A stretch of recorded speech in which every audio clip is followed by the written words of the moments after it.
నుంచి పిలుపు రావడంతో రాజయ్య ఎర్రవెల్లి ఫామ్ హౌస్ కు బయలుదేరి వెళ్లారు. వరంగల్ బీఆర్ఎస్ ఎంపీ అభ్యర్థిగా రాజయ్య పేరును కేసీఆర్ ప్రకటించనున్నారు.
వరంగల్ లోక్సభ బీఆర్ఎస్ అభ్యర్థిగా తాటికొండ రాజయ్యను ప్రకటించే అవకాశం ఉంది.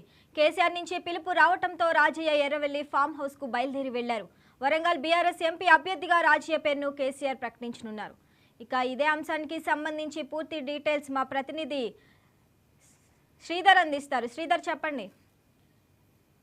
శ్రావణి, వరంగల్ లోక్సభ బీఆర్ఎస్ అభ్యర్థిగా కడియం శ్రీహరికి ఏదైతే పార్టీ వీడారో అప్పటి నుంచి ఒక సందిగ్ధత నెలకొంది. అయితే బీఆర్ఎస్ పార్టీ నుంచి ఎవరిని నిలబెట్టాలి, ఎవరిని బరిలో దించాలనే ఒక సందిగ్ధంలో కేసీఆర్ అదే కేసీఆర్ టీం అయితే వ్యూహరచన ప్రారంభించిందని చెప్పుకోవచ్చు. గత కొద్ది రోజులుగా బీఆర్ఎస్ పార్టీని అభ్యర్థిని ఖరారు చేసే విషయంలో కేసీఆర్ తలాములకైతే తిరిగినట్టుగా తెలుస్తా ఉంది. అయితే ఈ నేపథ్యంలో తాటికొండ రాజయ్య మాజీ మంత్రి వర్యులు తాటికొండ రాజయ్య తెలంగాణ రాష్ట్ర తొలి ఉప ముఖ్యమంత్రిగా కూడా బాధ్యతలు చేపట్టారు. అప్పట్లో కడియం శ్రీహరికి రాజయ్యకు వివాదాలు కూడా చెలరేగాయి. ఈ నేపథ్యంలో గత సార్వత్రిక ఎన్నికల్లో ఓటమి పాలైనటువంటి సందర్భాలు కూడా ఉన్నాయి. ఒకనొక సమయంలో పార్టీని వీడుతున్నానని కాంగ్రెస్ లో చేరుతున్నటువంటి రాజయ్య సైలెంట్ గా ఉన్నారు. అయితే సైలెంట్ గా ఉన్నటువంటి సమయంలోనే ఇప్పుడు కేసీఆర్ నుంచి రాజయ్యకు పిలుపు రావడంతో తాటికొండ రాజయ్య హుటాహుటిన హైదరాబాద్ కు అయితే బయలుదేరినటువంటి సందర్భం అయితే కనబడతా ఉంది. అయితే ఇప్పుడు బీఆర్ఎస్ పార్టీ బలమైన పార్టీగా ఉన్నటువంటి BRS party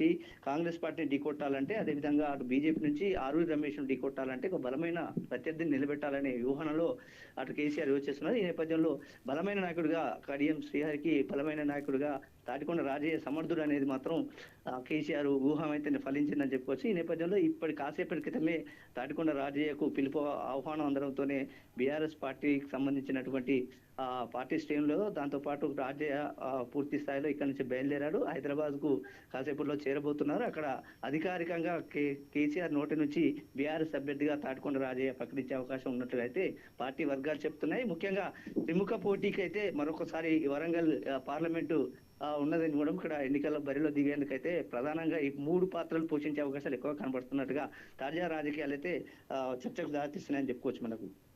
okay, thank you Sridhar.